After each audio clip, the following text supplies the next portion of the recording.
Hello बच्चों, ये question है सॉल्व द साइमल्टेनियस इक्वेशंस। ये दो इक्वेशंस दिया हुआ है और इसको सॉल्व करके x और y का वैल्यू निकालना है। यहाँ पर देख लीजिए लिखा हुआ है 1/7x plus 1/6y equal to 3 and 1/2x minus 1/3y equal to 5। तो ऐसा करते हैं, let 1/x is equal to a and 1/y is equal to b। ये अगर हम एज्यूम कर लें इतना सा, तो अब जो गिवन इक्वेशंस है वो कुछ इस ढंग से हो जाएगा। देखिए 1/x को आपने a एज्यूम किया तो ये हो जाएगा कितना, a/7, हाँ या ना, a/7 प्लस, अब ये देखिए गिवन इक्वेशन 1/y को आपने b एज्यूम किया तो b ऊपर चला जाएगा, b/कितना 6 दैट इज इक्वल टू 3। और दूसरा इक्वेशन जो है ये हो जाएगा आपका कितना, 1/a/2 माइनस b/कितना 3 इज इक्वल टू 5। अब यहां पर ध्यान दीजिए, ये देखिए ये अपोजिट b वाला जो है b/6 ये पॉजिटिव साइन के साथ फर्स्ट इक्वेशन में और इसमें b/3 निगेटिव के साथ है।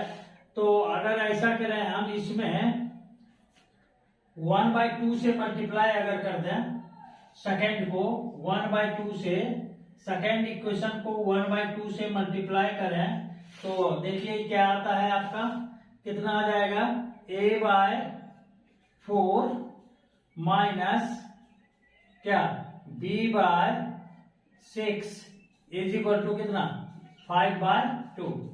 और यहां पर पहले इक्वेशन को एज इट इज अगर लिखें हम तो a/7 माइनस कितना b/6 इज इक्वल टू कितना हो गया, ये 3।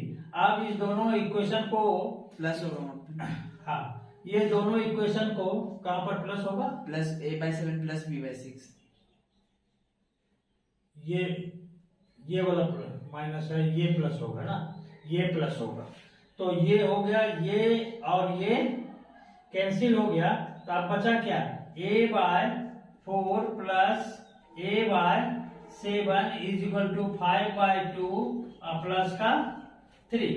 अब यहां पर देख लीजिए, अब देखिए यहां पर इस दोनों का एलसीएम हो गया कितना 28 और ये हो गया आपका 4 से डिवाइड किया 7, तो ये हो गया 7a प्लस इस बार हो जाएगा 4a इज इक्वल टू, इस दोनों का एलसीएम ले लीजिए 2 और 2 से हो गया ये 5 plus 6।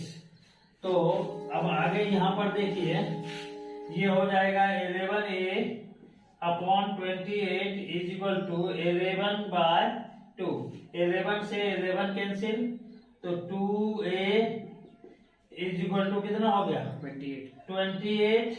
Therefore a is equal to 28/2 that is 14। a किसको एज्यूम किया था आपने, 1/x को, तो 1/x इज इक्वल टू आ गया 14। Therefore x is equal to हो गया 1/14। x का वैल्यू निकल गया। सिमिलरली अब क्या करेंगे, हम a का वैल्यू किसी इक्वेशन में पुट करते हैं। तो सपोज कर लीजिए a का वैल्यू आया 14, फर्स्ट में हम लोग पुट कर रहे हैं, तो putting the value of a in equation 1। तो a है आपका, a का वैल्यू 14, तो 14/7 plus b/6 is equal to 3, तो इससे हो गया 2, तो b/6 is equal to 3 minus 2 that is b/6 is equal to हो गया कितना 1, तो b इज इक्वल टू हो गया 6।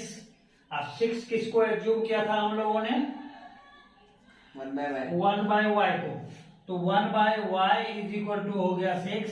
Therefore y is equal to हो गया 1/6। तो ये x का वैल्यू निकल गया और ये y का वैल्यू निकल गया। Thank you.